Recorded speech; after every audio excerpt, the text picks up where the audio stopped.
Madame, Monsieur, bonjour, bienvenue sur le plateau du ZCL avec des invités du jour. Alain Sorez, le président du Cross-Gras Guadeloupe qui est présent. On aura la rubrique Amazon de Francette Rosamond et puis on aura comme invité Madame Brigitte Javois de la communauté d'agglomération de la Riviera du Levant. Peu avant, voici le portrait du ZCL que vous pouvez suivre bien sûr en direct sur la C10 FM et bien sûr sur RHT Guadeloupe 89.8 et 90.8 les deux fréquences. Bonjour Kétia. Bonjour Jean. Les titres de l'actualité de ce jour? Oui, tout de suite, voilà les titres qui font l'actualité à ce jour. Et nous verrons le journal d'aujourd'hui en faisant un point sur le CHU. Nous parlerons de l'escrime. Ce dernier voit sa convention initiale prolongée. Les choses ne se passent pas tout à fait comme elles étaient prévues.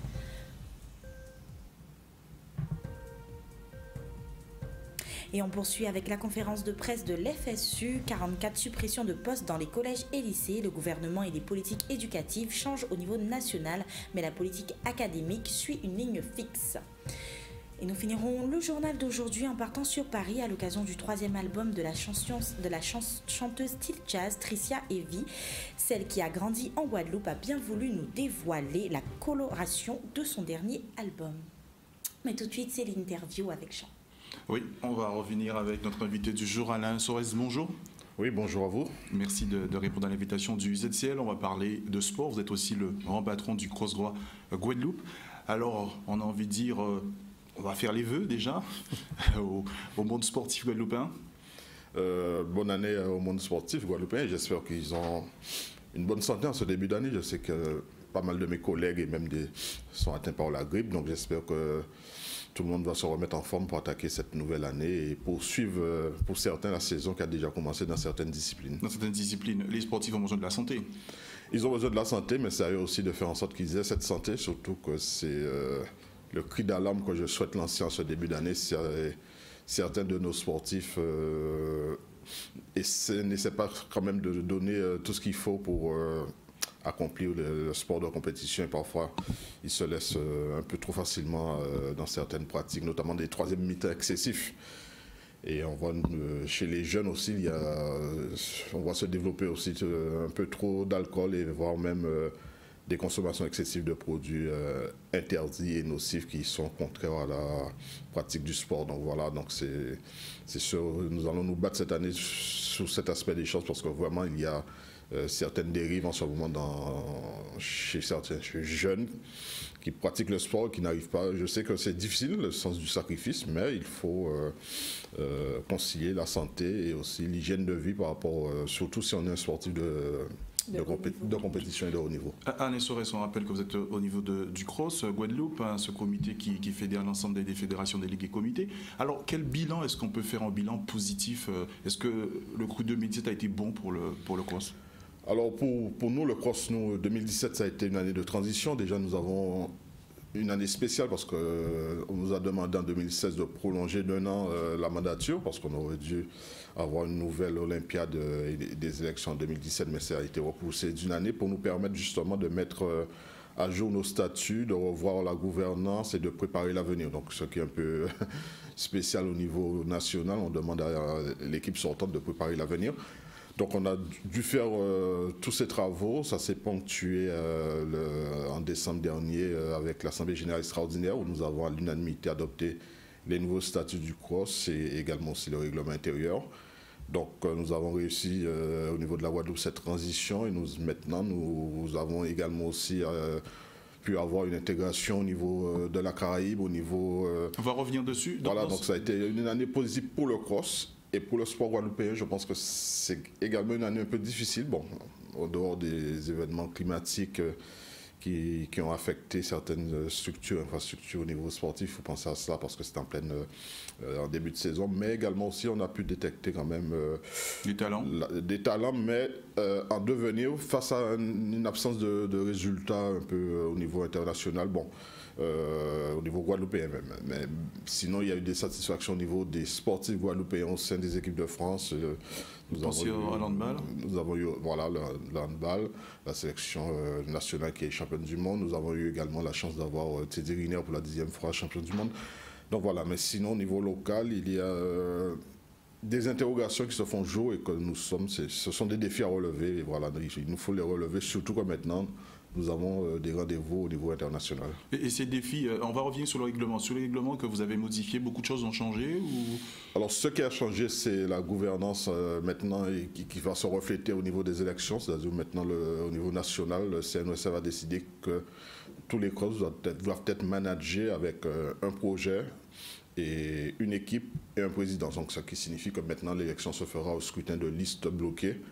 Donc la tête de liste sera automatiquement, s'il est élu, de président, mais qu'il devra présenter donc son équipe et également son projet avant de passer aux élections le jour du vote. Donc voilà, en gros, c'est le gros changement. Et le deuxième changement, c'est la pondération par rapport au nombre de voix et au nombre de licenciés pour chaque ligue et comité pour tenir compte effectivement du poids de chacun, mais également aussi de l'apport de chacun dans la politique à mener. Et justement, au niveau des disciplines, il y a des disciplines qui attirent beaucoup plus que d'autres. Comment on fait pour maintenir ce que nous avons observé, et ça c'est le deuxième cri d'alarme après sport santé et la pratique, la consommation excessive de produits chez certains de nos jeunes sportifs. Le deuxième cri d'alarme, c'est quand même le nombre de licenciés. On voit qu'il y a des pertes, même au niveau national, une perte du nombre de licenciés entre la catégorie 15-19 et ensuite la catégorie 20-25, ce qui signifie que c'est un problème français, un problème national, mais nous, c'est amplifié parce que, en dehors des constats et des diagnostics qui sont faits au niveau national, nous avons, nous, le problème de jeunes qui sont obligés de quitter donc, la Guadeloupe. Et ça nous fait que lorsqu'en France, il y a à peu près 65% de pertes de licence entre les 15-19 et les 20-25, nous, en Guadeloupe, c'est 70 à 75%. Donc, ce qui nous pose le problème aussi, ensuite, d'avoir suffisamment de licenciés, suffisamment de sportifs de haut niveau, seniors, pour nous permettre ensuite de faire les compétitions au niveau de la Caraïbe. Et je pense que toutes les disciplines sont concernées. Donc, ça, c'est le premier problème. Et le deuxième problème, c'est la baisse de la pratique. Là, on constate cette baisse de la pratique au niveau national. Donc, nous avons un challenge à relever. Mais en Guadeloupe, c'est encore plus criant. Je pense que c'est dû à des phénomènes de société. Donc là aussi, il nous faudra bien analyser les choses et ensuite prendre les mesures pour faire en sorte qu'il y ait davantage de pratiques. Sinon, à un certain moment, on verra que la Guadeloupe n'est plus terre de champion. Pourquoi ?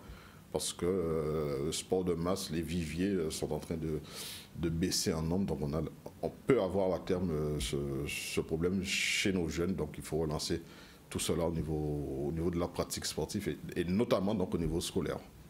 Question. Oui, pour revenir à ce que vous avez dit en début de discussion, quels sont les produits sans indiscrétion qui sont consommés en général par les sportifs ? Alors, lorsqu'on regarde, notamment lorsqu'il y a eu des cas de dopage qui ont été d'ailleurs détectés et sanctionnés par l'agence qui a fait des contrôles dans certaines disciplines, très souvent on retrouve bien sûr le cannabis et ensuite dans d'autres disciplines on retrouve des produits d'ailleurs un peu plus des produits médicaux et des produits dopants. Mais le cri d'alarme, ça serait quand même c'est sur la consommation d'alcool et la consommation de cannabis. Parce que très souvent, quand on fait un sondage, il y a eu des études, on voit que chez les jeunes sportifs, pour eux, ce ne sont pas des produits dopants, ce ne sont pas des produits interdits et ce ne sont pas des produits nocifs. Donc c'est où il faut intervenir en prévention et en éducation et en information pour dire aux sportifs, non, attention, non seulement c'est néfaste, mais aussi parfois, concernant le cannabis, ça peut être détecté et sanctionné. Et ensuite, il y a des produits dopants. Nous avons entendu quelques cas au niveau du cyclisme, tout cela, mais dans d'autres disciplines aussi. Donc, il nous faut faire très attention à cela et ensuite avertir nos jeunes sportifs et notamment comment concilier la période. On sait que c'est une période très difficile dans certains sports, entre les chantées Noël qui commencent en novembre jusqu'au carnaval qui, bon, même si cette année, ça sera mi-février, c'est quand même 2 à 3 mois où il faut concilier quand même une pratique sportive de compétition et aussi cette volonté ou cet appétit, ce souhait de vouloir se défouler. Donc, à chacun de prendre ses responsabilités, mais ce qui nous importe, nous, en tant que Cross de la Guadeloupe, c'est d'apporter les bonnes informations pour que chacun puisse ensuite faire tout avec modération et en conciliant sport et festivité. Mais en outre, pour aller plus en profondeur dans ce que vous avez dit les jeunes. Est-ce qu'on cible une catégorie d'âge en général qui consomme ce genre de produits? Alors ça aussi c'est un constat donc, qui est fait au-delà du sport, c'est-à-dire qu'il y a une augmentation de la consommation chez les plus jeunes. De la même façon qu'on voit que... Qu'est-ce qui peut expliquer ceci? Alors c'est un problème de la société recherche de parce qu'on voit performance. que dans notre société, on voit que les délinquants, la délinquance c'est de plus en plus jeune. On appelle ça des jeunes majeurs ou des mineurs. Donc, et pareil, il y a de plus en plus... Alors en France, il y a une augmentation par exemple de la consommation de tabac et de cannabis chez les jeunes. Donc au niveau des collèges, il y a ce constat. Et nous aussi, donc on a ce phénomène qui est amplifié parfois même avec de la consommation d'alcool au plus jeune âge. Donc quand on a ça et en même temps on a une baisse de la pratique sportive à ce niveau, au niveau du nombre de licenciés, même du nombre de pratiquants chez les jeunes, donc c'est au niveau national, effectivement, il faudra relancer l'engouement pour le sport scolaire. Et ensuite permettre aussi à nos jeunes d'avoir cet esprit de compétition qui est incompatible avec une certaine dérive dans les comportements. Ces messages sont diffusés au niveau des collèges, des lycées? Je pense que ça sera une priorité. Avant même de parler, bien sûr, il va y avoir actuellement au niveau national, il y a une réflexion sur la gouvernance du sport français et comment relancer ce sport français, parce que l'objectif au niveau national, c'est de passer de 19 millions à 24 millions de licenciés, parce que 2017, ça a été quand même l'année où on a eu au niveau national la fierté d'avoir Paris 2024 qui a été choisi pour les Jeux Olympiques en 2024. Ça a eu un effet positif? Donc l'effet qui est recherché, c'est de dire que la France, on doit passer de 19 millions de licenciés à 24 millions. Nous, en Guadeloupe, ça donne quoi? C'est nous aussi, nous avons comme objectif d'augmenter le nombre de pratiquants et le nombre de licenciés.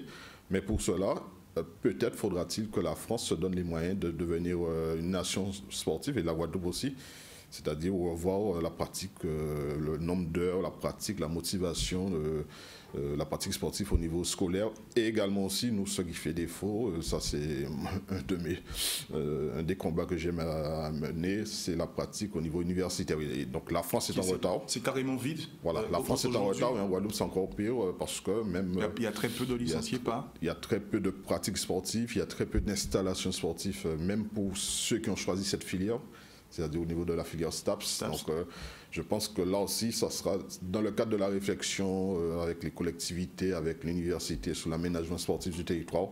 À un certain moment, il faudra mettre le paquet, comme on dit, pour avoir ces aménagements sportifs qui puissent servir à la fois aux scolaires, de préparer leur haut niveau, mais également aussi la pratique universitaire et les études au niveau de la filière STAPS. Alain Sorel, vous êtes à la tête du Cross Guadeloupe depuis de nombreuses années. Vous avez mené de nombreux combats, notamment on sait votre projet que la Guadeloupe puisse figurer dans des instances internationales, caribéennes, voire panaméricaines. Aujourd'hui, depuis le livre blanc jusqu'au livre bleu, est-ce qu'il y a des améliorations? Est-ce qu'il y a eu, le fruit de votre travail à trouver ses fruits? Alors, je pense que 2018, c'est, comme on dit, ouf, enfin, ça y est, pour une première étape, c'est-à-dire nous allons participer aux Jeux d'Amérique centrale et de la Caraïbe au mois de juillet à Barranquilla, en Colombie. Donc, je pense qu'on avait pris cet engagement en 2009, lorsque nous avions été élus. On pensait un peu que ça... 8 ans après, c'est énorme pour vous? Alors, il faut savoir qu'une Olympiade, c'est 4 ans. Donc, nous n'étions pas prêts sportivement, techniquement, juridiquement, il y a 4 ans. Maintenant... Qu'est-ce qui était aussi difficile à permettre à la Guadeloupe de figurer dans des instances panaméricaines? Alors, difficile, ça a été... Le plus facile, ça a été quand même au niveau national. Très rapidement, nous avons eu le feu vert du Comité national olympique français. Nous avons pu modifier nos statuts entre 2009 et 2010-2011. Ensuite, nous avons pu adhérer rapidement à l'association de la Caraïbe des comités olympiques nationaux. Par contre, il a fallu, pour que nous puissions entrer au niveau de la Caraïbe et d'Amérique centrale, il a fallu que cet organisme modifie ses statuts, ce qui est très bien de leur part, très courageux aussi. Ils ont dû consulter le Comité international olympique pour savoir est-ce qu'on peut accueillir des pays non indépendants et qui n'ont pas de comité national olympique. Donc à cela, Le CIE a répondu oui et ils ont inventé donc cette formule de membre associé et qui nous permet dans certaines disciplines au niveau des réglementations internationales de participer à ces compétitions internationales parce que c'est pas évident pour des pays qui dépendent donc d'une nation qui elle est membre du CIO de pouvoir participer avec tout le respect des règlements, le respect des règles des compétitions internationales. Donc ça y est, c'est une première étape qui a été faite et la deuxième étape, le combat qui reste à mener maintenant, c'est au niveau panaméricain. Donc 2019, je ne sais pas, nous ne serons sûrement pas prêts parce qu'il y a déjà des qualifications en ce moment. Et donc, on va plus porter notre regard vers les Jeux panaméricains de 2024. Avant de faire la pause, juste une dernière question. Est-ce que la Guadeloupe, la Martinique a fait cette même démarche commune ou est-ce que la Guadeloupe a... Oui, c'est un combat que j'ai mené avec mes collègues de Martinique. Ensuite, nous avons été rejoints par leurs collègues de la Guyane. Donc, Martinique, Guadeloupe, Guyane, nous menons ce combat et c'est ensemble que nous irons. Les trois seront présents aux Jeux de Barranquilla en juillet 2018. Christian. Oui, faisons un retour sur l'actualité. Comme je vous le disais en titre, faisons un point sur le CHU, plus précisément sur l'hôpital de campagne qui a été mis en place, dite escrime. Étant censé rester en fonction jusqu'au 10 janvier, cette date a cependant été repoussée jusqu'à la fin de ce mois. Rappelons que depuis l'arrivée de l'escrime, 3600 patients ont été reçus, ce dernier ayant une capacité d'accueillir 70 à 90 patients par jour. Voyons le reportage. La convention initiale qui était prévue s'achever au 10 janvier a été prolongée jusqu'au début février. Donc l'escrime restera en place et ouvert jusqu'au 29 janvier. Le 29 janvier, le dernier patient devra quitter l'escrime pour rejoindre les urgences qui sont actuellement en cours de réparation et qui seront ouvertes à cette date-là sans aucun souci. Et nous aurons 8 jours pour plier le matériel et nous repartirons vers la métropole fin de première semaine de février. On est à plus de 3600 patients passés par l'escrime et on a une moyenne journalière de 70 à 90 patients. Tout se déroule bien, le personnel du CHU travaille de concert avec nous au niveau de la structure, je dirais même plus que de concert puisque c'est 90% du personnel du CHU qui travaille dans la structure au niveau des urgences. Nous assurons une équipe pour le déchocage et le soutien logistique. Pour nous, tout s'est bien déroulé. Alors c'est sûr que ce n'est pas une structure en dur comme les gens ont l'habitude de voir, mais ils peuvent recevoir le même type de soins. Donc il n'y a pas de problème pour moi. On a des gens qui peuvent être un peu énervés par l'attente, etc. Mais jusqu'à maintenant, il n'y a pas eu de gros problèmes à assigner. Et voilà, il est 12h55. Nous vous souhaitons un bon appétit pour ceux qui sont à table. Nous le rappelons, vous nous regardez en direct du ZCL et vous nous écoutez en direct de Radio Haute Tension 89.8, mais aussi de C10 FM 103. On se retrouve après la pub.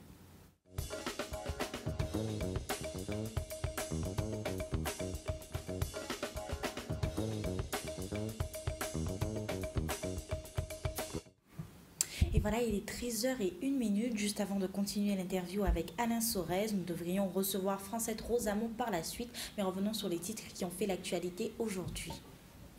Et nous avons ouvert le journal d'aujourd'hui en faisant un point sur le CHU. Nous avons parlé de l'escrime. Ce dernier a vu sa convention initiale prolongée. Les choses ne se sont pas passées tout à fait comme elles devaient être prévues.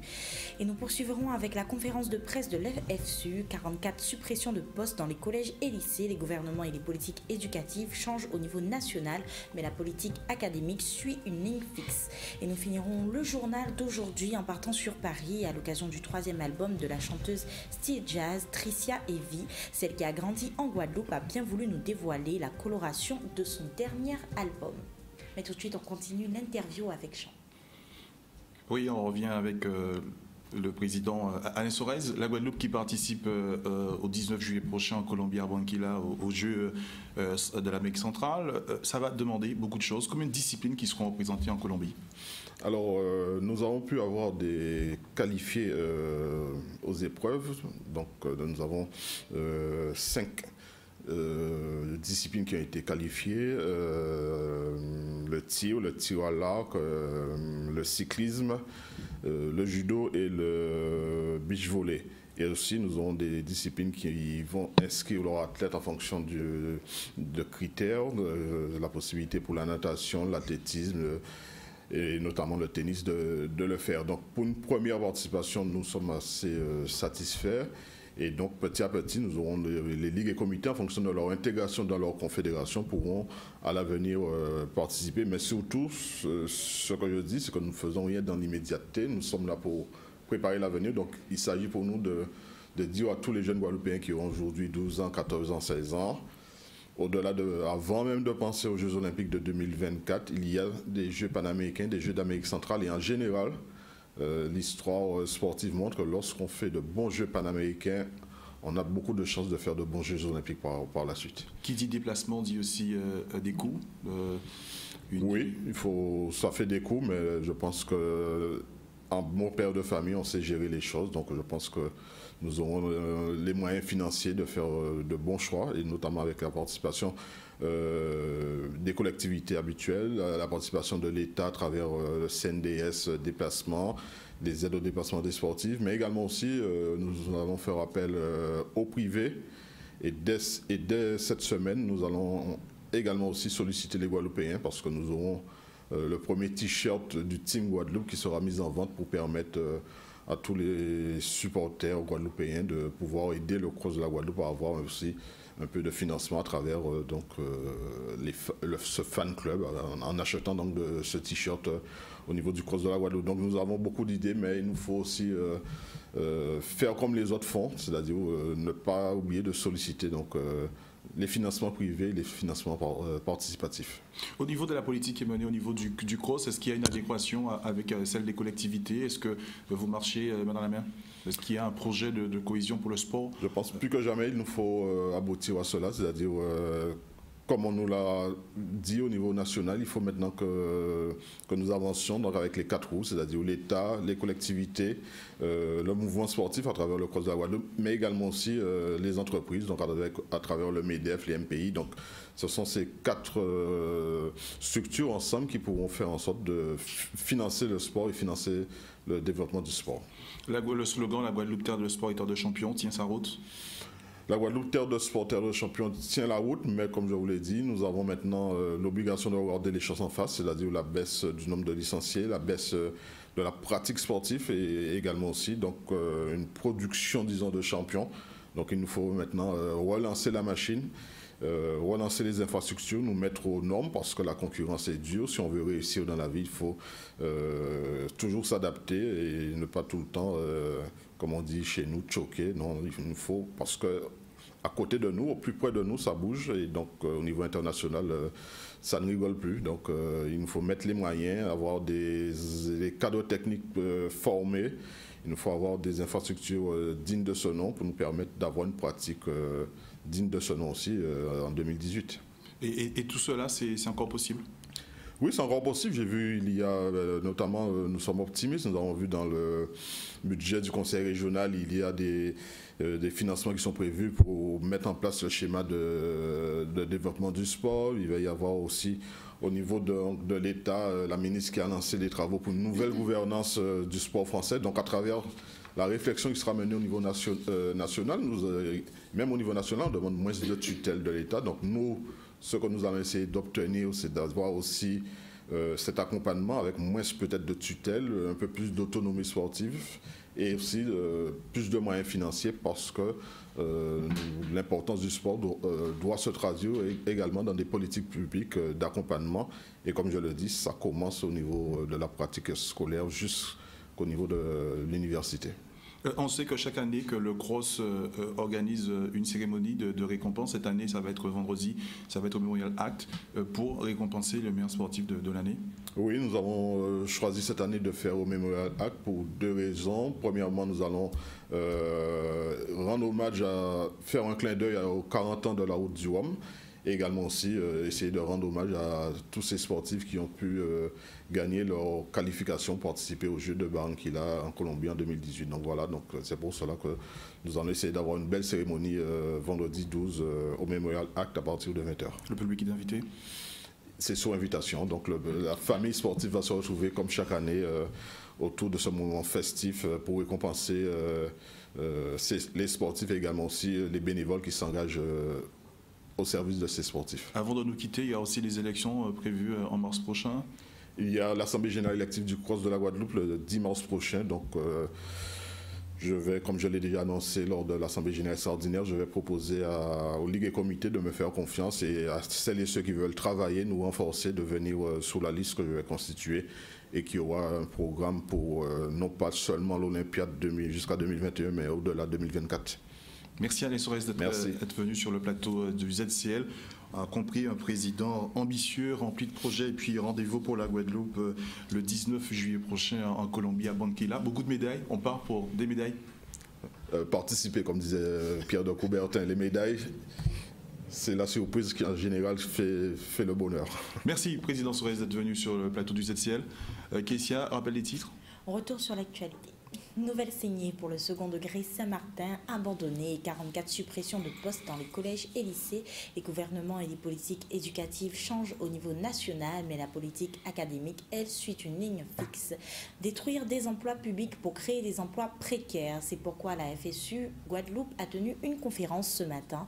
Les images d'Olivier Félix. 4 suppressions de postes dans le second degré dans les collèges et lycées pour la rentrée prochaine, alors que dans le même temps, on a recréé durant l'été une quinzaine de classes au minimum, soit plus de 20 postes en moyens précaires depuis la rentrée. Donc on voit bien que d'un côté, on supprime en janvier et mars, et puis durant l'été, on recrée des moyens, mais malheureusement, ce ne sont pas les mêmes qui sont recréés. Ces suppressions de postes déguisées, c'est principalement dans le premier degré, puisque dans le premier degré, on explique qu'il n'y a pas de suppression de postes, mais en fait, comme on n'ouvre pas les postes au concours nécessaires, eh bien, on a 35 moyens cette année qui ne sont pas utilisés. Il y a 2 ans, c'était 50 moyens qui n'étaient pas utilisés. C'est-à-dire qu'il y a les moyens financiers pour les rémunérer les collègues, mais comme les collègues, on ne les a pas recrutés, eh bien, ce sont des élèves qui n'ont pas d'enseignants dans les classes. Pour des économies d'échelle, il y a très peu de titulaires remplaçants en pourcentage, voire même pas du tout dans certaines disciplines.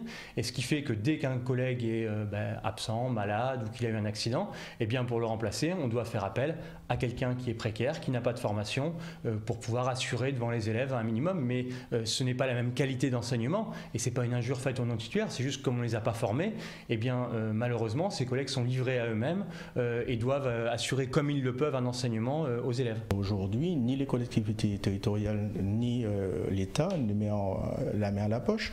Aujourd'hui, nous savons très bien que les établissements ont commencé à accueillir les enfants dans des situations assez catastrophiques. Beaucoup n'avaient pas d'enceinte pour permettre la sécurité. Beaucoup d'établissements n'ont toujours pas le matériel. Beaucoup d'établissements ont encore les toits éventrés. Et on sait pertinemment que depuis pratiquement 2 mois, rien n'a été fait en termes de reconstruction ou de réparation. Donc les conditions actuelles d'accueil et les conditions de travail et d'apprentissage des élèves ne se sont pas améliorées sur Saint-Martin. Et puis je tiens quand même à rappeler que malgré le fait qu'on ait stigmatisé les enseignants, ils sont tous là-haut, sauf quelques-uns qui sont en arrêt maladie. Et puis surtout, beaucoup sont encore en train de cohabiter parce qu'ils n'ont toujours pas les moyens de se loger. D'autant plus que la quasi-totalité des rares logements encore vacants ont vu leur loyer tripler, quadrupler. Donc aujourd'hui, la situation à Saint-Martin est encore catastrophique. Nous avons encore la double vacation qui se met en place sur Saint-Martin. Et donc vous avez également des élèves en grande difficulté en termes d'apprentissage. Et voilà, le ZCL, ça continue. Nous sommes en présence de Francette Rosamond pour notre chronique Amazon Caraïbes. S'il vous plaît, générique. Amazon Caraïbes avec Francette Rosamond d'Interentreprise. Alors bonjour à tous. Ravi Jean, vu que c'est notre première chronique de la saison. Alors avant de commencer et de rentrer dans le vif du sujet, j'ai envie de présenter des vœux. C'est ma première chronique de 2018.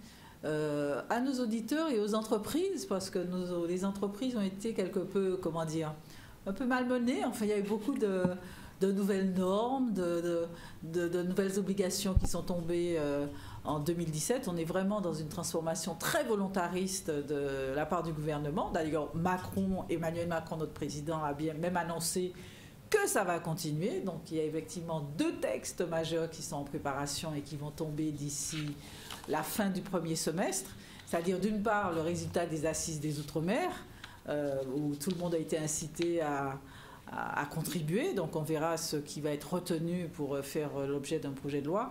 Et puis deuxièmement, c'est un pacte, plan d'action. Alors je vous dis exactement ce que ça veut dire.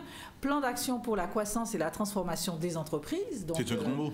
C'est encore un autre truc qui est tombé vers le 21 décembre par là et qui fera l'objet à partir du 15, donc d'ici la semaine prochaine, d'une consultation publique jusqu'au 5 février. Et pareil, on doit avoir un nouveau texte législatif qui doit tomber au même moment que les assises vers fin du premier semestre. Et donc, ça va concerner quoi? La création d'entreprises, la reprise, la mutation, la simplification de tout ce qui est texte, l'international, l'innovation, etc. Donc, les mêmes choses que les assises, quoi. Donc, mon petit souhait, c'est que ces deux équipes qui sont en train de travailler, d'une part au ministère de l'Outre-mer, deuxièmement à Bercy au niveau national, qu'elles matchent un petit peu pour ne pas nous sortir des textes qui seront bien difficiles après une fois que c'est voté à transformer. Donc, voilà, c'est vraiment mes voeux qu'il y ait une simplification. Je pense qu'effectivement, il y a une mutation nécessaire, mais que ça se fasse en concertation et puis qu'on ne mette pas un peu trop à l'index les Outre-mer de manière à nous concocter des trucs tellement spécifiques qu'à la longue, ça ne fonctionne pas. On l'a vu avec de nombreux textes de loi, un dispositif première embauche et qui a donné pratiquement rien à la fin du septennat de d'Hollande.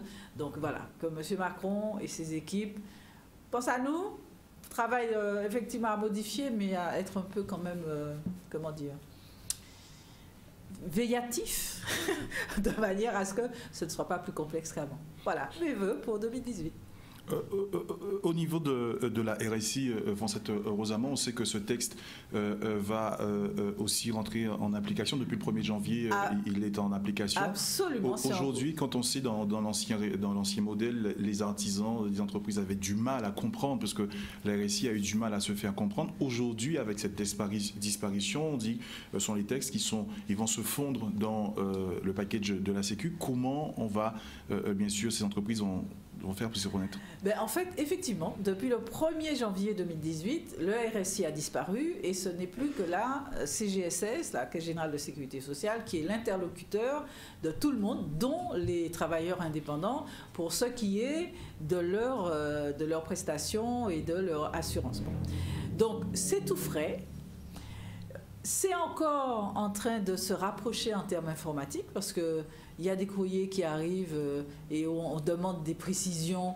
C'est-à-dire que le RSI avait passé par exemple des moratoires avec certaines entreprises, etc. Et puis les moratoires, je ne sais pas, peut-être que ça a été perdu entre le 31 décembre et le 1er janvier.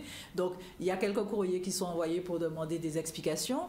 Alors une des choses aussi que j'ai observées, donc je suis vraiment en train de regarder tout ça avec un peu de précision. Jusqu'à présent, il y avait une RSI interrégionale. Apparemment, tout ça est maintenant séparé par région. Très bien. Why not?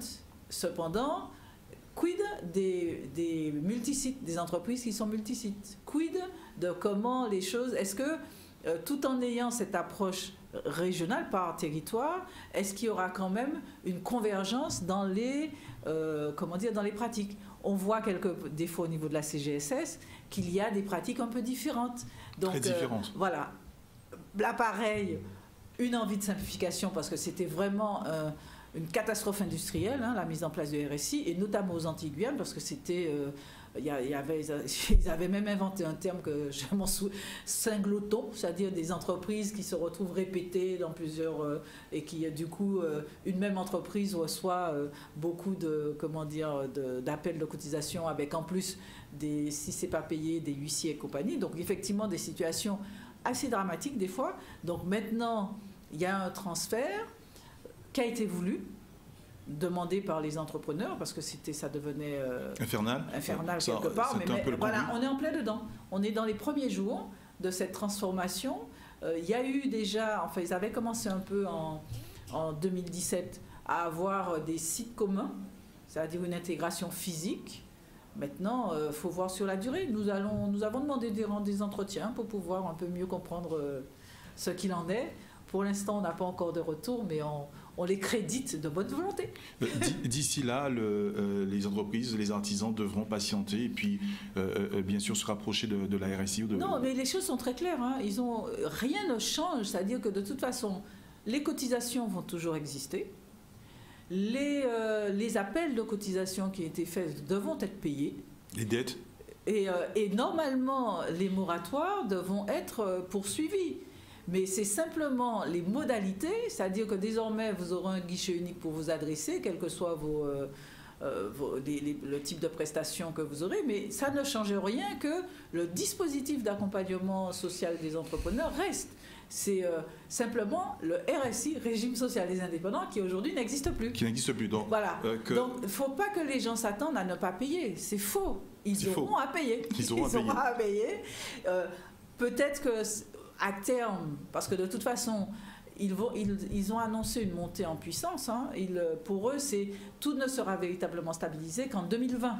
Donc, il ne faut pas s'attendre à ce que entre le 31 décembre 2017 et 1er janvier 2018, que tout soit résolu d'un coup. Mais on est sur le train de devoir payer, de devoir déclarer et de devoir arriver à avoir des prestations un peu plus en rapport par rapport à ce qu'on gagne. Ça, c'est clair. Il ne faut pas se raconter d'histoire. Il ne faut pas se raconter d'histoire. Un second thème que vous avez écrit dans le journal Interentreprise, Sucrom, des grands bouleversements à venir. Alors, Francette, quels sont ces bouleversements?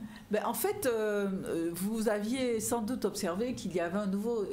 Les bouleversements sont à deux niveaux. Le premier est très local, voire régional. C'est un nouveau contingent de rhum qui avait été attribué par Bruxelles fin octobre pour augmenter les possibilités de vente du rhum de la Martinique, de la Guadeloupe et de la Réunion, voire de la Guyane, plus sur le continent français.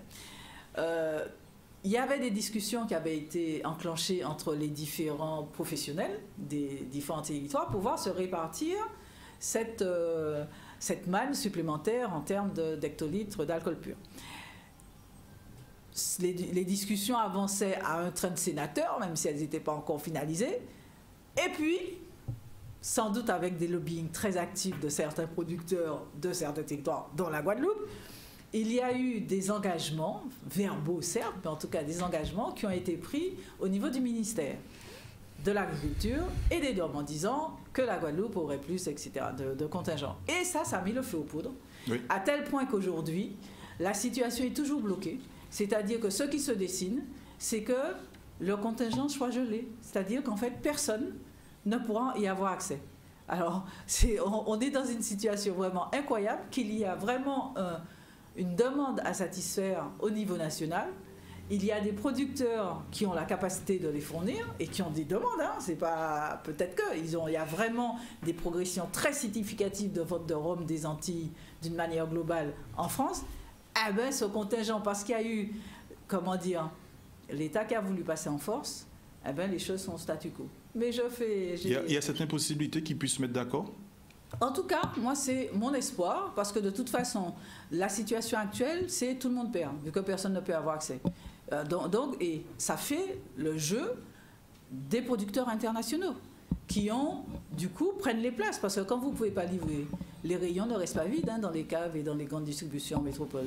Donc, pour l'instant, on est dans cette espèce d'entre-deux qui dure un peu parce que depuis novembre, ils étaient censés finaliser et faire une proposition. Donc, j'ai encore passé des coups de fil ce matin. Apparemment, ça n'a toujours pas bougé.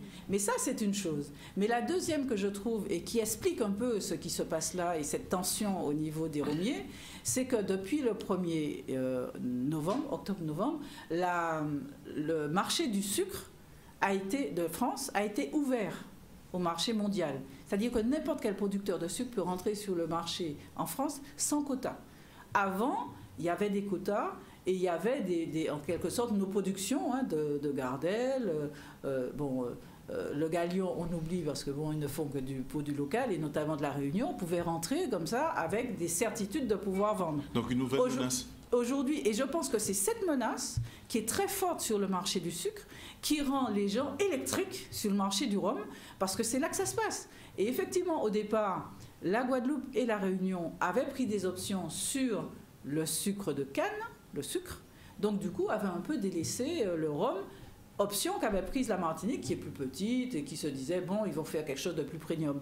Et donc, aujourd'hui, qu'il y a une vraie progression, je vous dis, des progressions de 100%, hein, 80%, c'est pas Tibaï, quoi, c'est pas du 2-3%. Donc, c'est là que ça se passe. Donc, tout le monde a besoin d'avoir du rhum agricole. Et c'est pour ça que ça cette bagarre. Et moi, je pense, si on n'arrive pas à s'entendre, tout le monde sera mort.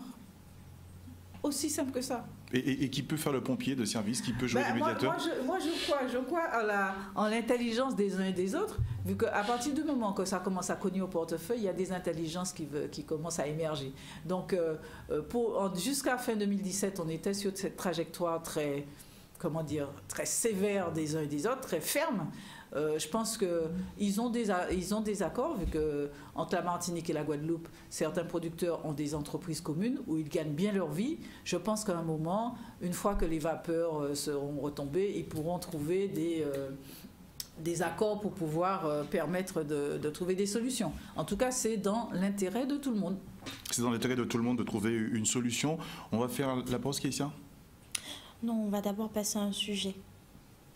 Et si vous nous avez suivis hier, vous vous rappelez probablement d'Anaïs Verspan qui, à travers un ensemble d'œuvres, livre sa vision du concept, à savoir les mutations et limites du musée traditionnel, où l'artiste acteur et metteur en scène se doit de désorganiser pour réorganiser afin de créer une nouvelle approche. Ainsi, pour cette 5e édition de Carte Blanche, l'artiste a construit son exposition sur la thématique « Et si l'espace muséal était une case ?» Voyons les images.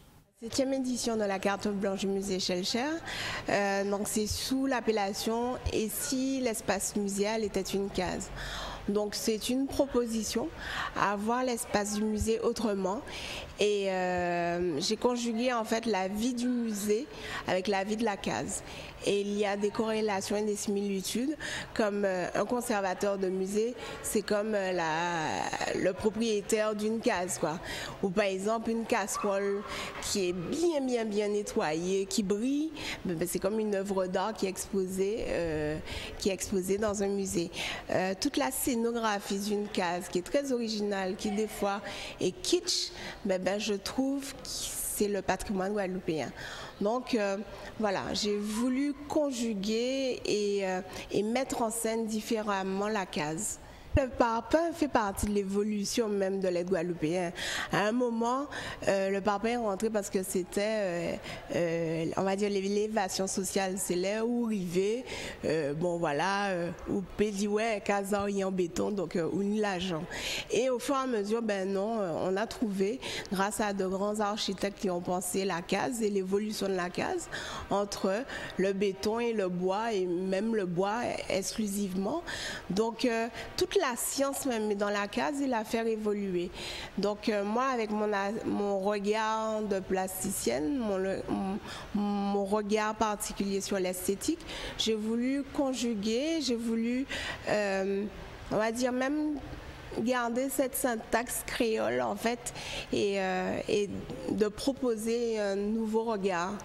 C'est comme, oui, la sauvegarder la case, parce que la case, elle restera toujours là. Et même si elle n'est pas physiquement là, mais elle est dans notre tête, parce qu'on a nommé, c'est l'habitude, on a une manière de se mouvoir, on a ce qui rentre dans le patrimoine, c'est des choses qu'on répète. Et voilà. Qu'on répète, qu'on sauvegarde et qu'il faut garder parce que ça fait partie de notre identité guadeloupéenne. Donc c'est une richesse.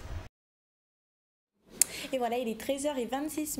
Nous vous souhaitons bon appétit à nouveau et vous rappelons, vous nous regardez en direct du ZCL et nous écoutez en direct de Radio Haute Tension et de C10 FM 103.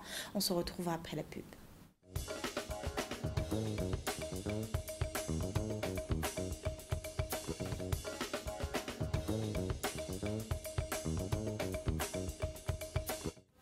Et nous avons ouvert le journal d'aujourd'hui en faisant un point sur le CHU. Nous avons parlé de l'escrime. Ce dernier a vu sa convention initiale prolongée. Les choses ne se passent pas tout à fait comme elles étaient prévues. Et nous avons poursuivi avec la conférence de presse de l'AFSU, 44 suppressions de postes dans les collèges et lycées. Les gouvernements et les politiques éducatives changent au niveau national, mais la politique académique, quant à elle, suit une ligne fixe.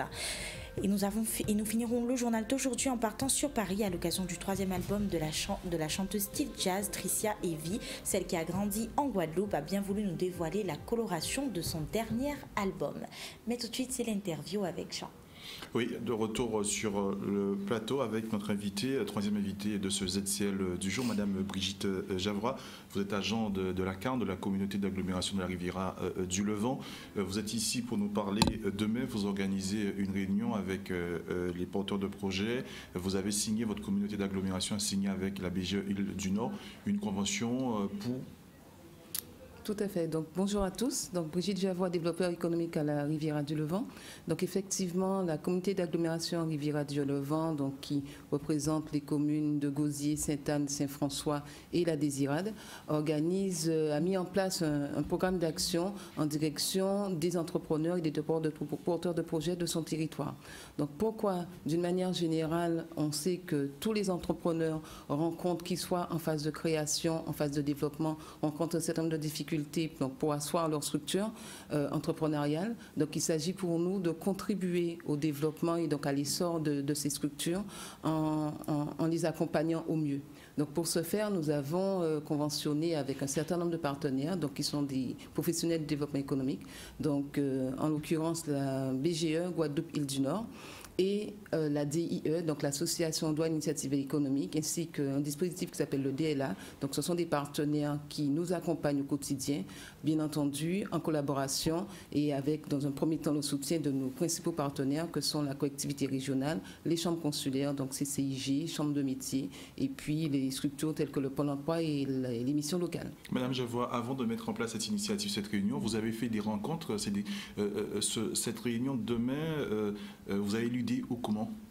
Alors, dans le cadre de sa programmation, donc la communauté d'agglomération a effectivement depuis tantôt, donc c'était le 30 juin dernier, mis en place un rendez-vous économique. Donc, quel était l'objectif de cette rencontre? Il s'agissait pour nous de rencontrer les entrepreneurs du territoire, donc porteurs de projets, chefs d'entreprise installés, ou personnes qui souhaitent s'installer sur notre territoire, s'implanter, et donc d'avoir leur vision du développement économique. Comment ils perçoivent leur structure sur ce territoire de la CARN, comment ils en perçoivent l'avenir. Et donc, à l'issue de cette rencontre, nous avons pu évaluer un peu quels étaient leurs besoins. Donc, cette rencontre s'est poursuivie avec d'autres thématiques sur l'agriculture, sur le tourisme. Et aujourd'hui, ça nous a permis de mettre en place depuis le mois de juin dernier, donc précisément depuis le mois de novembre, un certain nombre d'opérations. Donc, il y a eu des opérations dans le domaine de l'économie sociale et solidaire, avec la boutique de gestion et donc le dispositif local d'accompagnement. Donc, c'était des ateliers de professionnalisation où des entreprises qui relevaient de l'économie sociale et solidaire ont pu redéfinir, ainsi que des personnes qui avaient des projets, redéfinir le projet de structure. Ça se poursuit avec cet atelier, donc des ateliers de formation. Nous avons 3 sessions, donc en janvier, février et mars. Et effectivement, la première réunion des formations se tiendra demain, mercredi, à 10h, donc à la salle léopoldinienne à Gosier, où il s'agira pour nous de présenter une opération qu'on appelle « Demain, j'entreprends avec la Riviera du Levant ». Alors justement, cette opération « Demain, entreprendre avec la Riviera du Levant », qu'est-ce qu'on va retrouver? Quel est le fruit de cette nouvelle initiative? Alors, c'est une opération qui sera menée par la boutique de la BGE, Guadeloupe Île du Nord. Donc, elle s'adresse essentiellement à des porteurs de projets, des personnes qui sont en phase de création et qui éprouvent un certain nombre de difficultés à définir précisément quels sont leurs besoins et quel est leur projet d'entreprise. Donc, une opération sur 6 jours avec un certain nombre de partenaires. Un grand nombre de domaines seront abordés, mais il s'agit surtout au terme de cette formation qu'ils puissent partir avec leur projet, des bases en matière de... On n'en fera pas des comptables, on n'en fera pas des juristes, mais des bases en tout cas qui leur permettent de présenter leur projet. Voilà, je suis entrepreneur, j'ai un projet de vente de tabourets, de confection, de production et de commercialisation de tabourets en bois, exemple. Donc voilà, mon projet, pour cela, il me faut tant de mètres cubes de bois. Voilà dans quels sont les circuits de distribution que je vais retenir pour pouvoir écouler ma production. Quelle est la clientèle? Est-ce que ce sont des tabourets qui s'adressent à tout type de morphologie? Est-ce que c'est pour des enfants bas bas âge, des personnes à mobilité réduite. Voilà. Donc, à la fin de cette formation, ils pourraient de manière précise identifier et définir quel est leur projet de création. Et combien de personnes qui pourraient assister à ces formations? Alors, il faut savoir que ces formations, donc, ce sont des sessions de 20 personnes maximum. Alors, nous avons 3 sessions, une du 12 au 22 février, une autre qui commencera du 24, à compter du 24 février. Nous pourrons préciser par la suite les dates. Mais cette première journée, cette première réunion demain 10 janvier, donc, a pour objet de vraiment présenter cette formation. Et il y aura une deuxième réunion des formations le 19 janvier pour les autres territoires. Donc, il faut savoir que ce sont des formations qui se tiennent sur l'ensemble du territoire de la Carle. Donc, la première session a lieu au Gosier. La deuxième aura lieu à Saint-François, la troisième à Sainte-Anne. Donc, la réunion des formations de demain concerne bien sûr tous les territoires, Sainte-Anne, Gosier, Désirade et Saint-François. Donc, nous invitons toute personne qui a un projet et qui rencontre un certain nombre de difficultés à venir voir cette formation et à s'inscrire, puisque 20 personnes, effectivement, c'est peu. Mais sur le total, sur l'intégralité des formations, il y aura 60 personnes qui pourront bénéficier. L'objectif recherché, est-ce que, avant de revenir sur cette rencontre de demain plus en détail, l'objectif recherché, est-ce qu'il y a des publics, les seniors, est-ce que quand vous avez fait les différentes rencontres avec l'ensemble des communes qui composent la Riviera du Levant, est-ce que vous avez rencontré des publics des seniors qui ont du mal à pouvoir mettre en forme leur projet? Alors, nous n'avons pas rencontré de public de typologie de porteurs de projets qui rencontrent spécialement des difficultés. On parlera plus de secteur d'activité. Aujourd'hui, il s'agit pour la Carle, au regard de ces différentes rencontres, de contribuer à l'essor d'un tissu économique qui se veut dynamique et pérenne son territoire.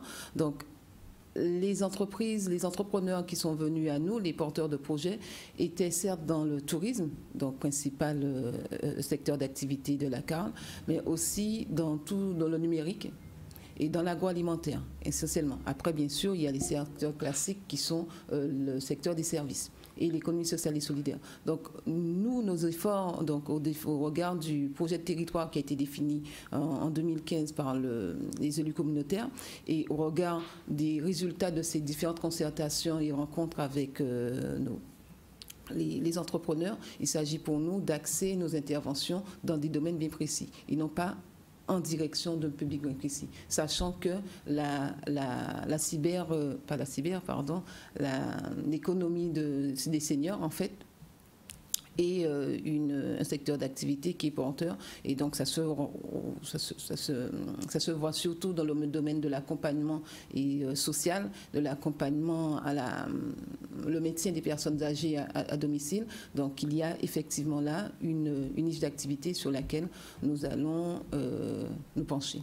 Vous allez vous pencher, ceux de la Désirade feront leur formation à Saint-François ou sur l'ensemble du territoire? Alors, nous ressortissons de la Désirade. Alors, effectivement, comme je vous l'ai indiqué, il s'agit pour nous d'avoir un minimum de 20 participants dans ce type d'opération. Donc, ça nécessite d'être sur plusieurs semaines et donc parfois sur plusieurs jours. Donc, il est difficile parfois de mettre en place avec des coûts quand même importants. Donc, nous avons préféré au sein de la Riviera du Levant de donner une aide, de participer en tout cas financièrement à la participation des désiradiens à ces formations sur le territoire. Donc ils pourront venir soit en fonction bien sûr de leur disponibilité, soit sur le territoire de Sainte-Anne, Gosier ou Saint-François, mais il y a une participation financière qui leur sera attribuée dès lors qu'ils s'inscrivent, je précise bien, dans un parcours qui a été identifié et qui a été vraiment défini avec le partenaire,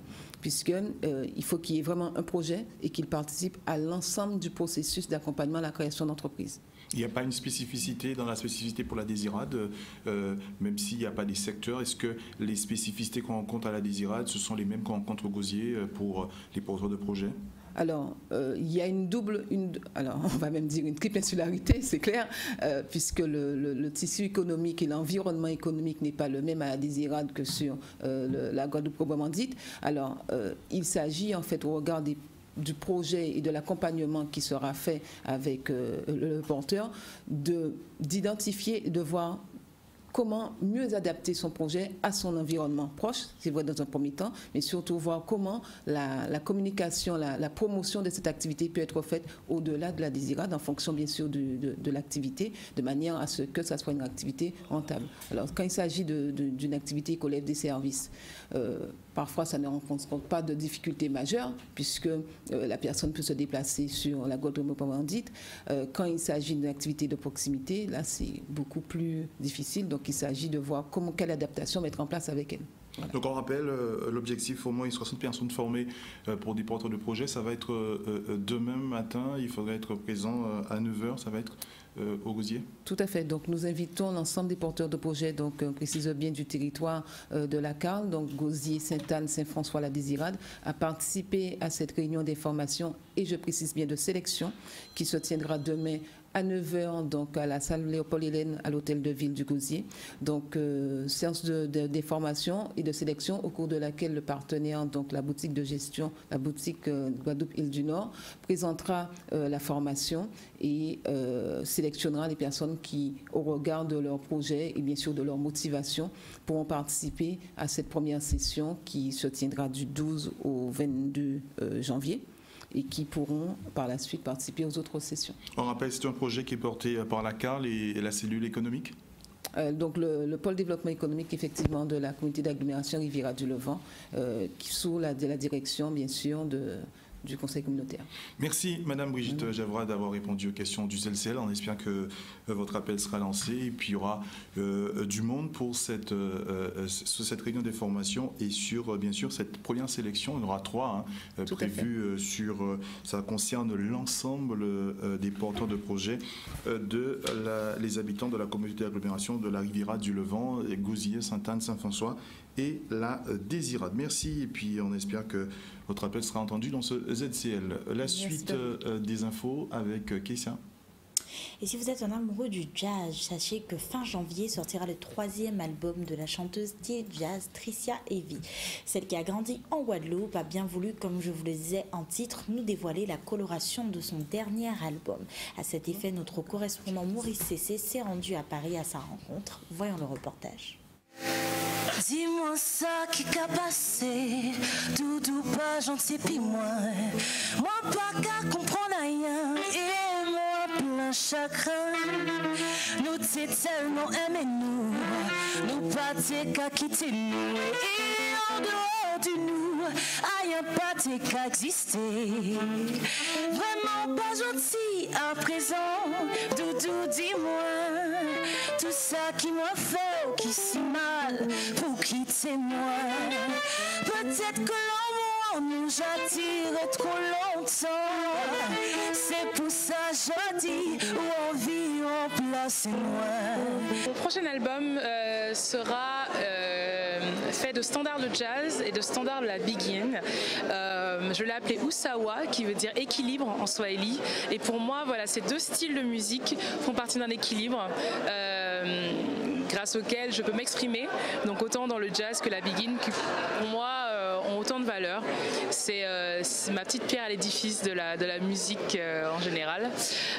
Voilà, c'est un bel album où les chansons très profondes, très harmonieuse, voilà. Le petit plus, c'est déjà son côté assez atypique parce que c'est une formule piano, voix, violoncelle, contrebasse, donc c'est assez c'est peu commun et la voix est beaucoup mise en valeur parce que ce sont des formules vraiment épurées et ce qui est aussi assez étonnant, c'est que la Begin est jouée sans basse et le jazz est joué sans batterie, donc c'est vraiment à contre-courant de ce qui se fait généralement et tout ça autour de la voix.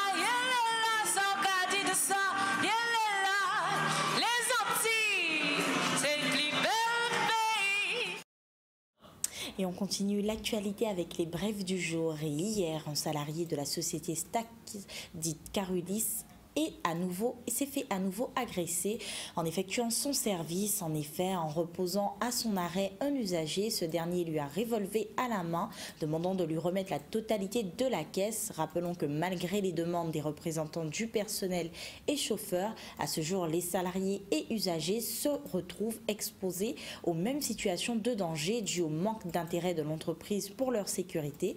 Devant ce nouvel incident, les salariés ont donc décidé de débrayer ce jour en arrêtant leur service en solidarité avec le collègue agressé. Et on continue avec la limitation des routes A80. Édouard Philippe s'est dit favorable à la réduction de la vitesse à 80 km/h au lieu de 90 km/h sur les routes nationales et départementales bidirectionnelles. Une annonce faite vers la deuxième semaine du mois de décembre lors d'un déplacement à Courbère, Seine-et-Marne, consacré à la sécurité routière. À titre personnel, j'y suis favorable car je sais que 2/3 des accidents se concentrent sur ces tronçons de routes nationales et départementales bidirectionnelles, aujourd'hui limité à 90 km/h, a déclaré le Premier ministre lors d'un point presse. La décision sera prise ce mois-ci lors du comité interministériel de la sécurité routière qui se tiendra probablement le 18 de ce mois, a-t-il ajouté. Et pour si vous nous rejoignez que maintenant, nous rappelons une dernière fois les titres, n'est-ce pas Jean ? Et nous avons ouvert le journal d'aujourd'hui en faisant un point sur le CHU. Nous avons parlé de l'escrime. Ce dernier a vu sa convention initiale prolongée. Les choses ne se passent pas tout à fait comme elles étaient prévues. Et nous avons poursuivi avec la conférence de presse de l'EFSU, 44 suppressions de postes dans les collèges et lycées. Les gouvernements et les politiques éducatives changent au niveau national, mais la politique académique, quant à elle, suit une ligne fixe. Et nous avons fini le journal d'aujourd'hui en partant sur Paris à l'occasion du 3e album de la chanteuse jazz Tricia Heavy, qui a bien voulu nous dévoiler la coloration de son dernier album. Et voilà, il est 13h50. Nous le rappelons, nous avons reçu Alain Sorez, président du Cross Guadeloupe. Par la suite, nous avons reçu Francette Rosamond pour notre chronique Amazon Caraïbes. Et nous avons fini le journal avec la Riviera du Levant. Rappelons son prénom, Jean. Madame Brigitte Javra, qui a représenté la Riviera du Levant. Demain, il y aura une réunion importante pour les porteurs de projets pour les communes du Gosier, Sainte-Anne, Saint-François et de la Désirade. Un autre événement à rappeler, Jean ? Un événement à rappeler, on rappelle que depuis vendredi a commencé au pavillon de la ville de Pointe-à-Pitre l'exposition de Madame Anis Vespan, une exposition que j'ai visitée hier, qui je vous conseille d'aller faire. Vous allez pouvoir vous bercer les yeux et puis apprendre pas mal de choses.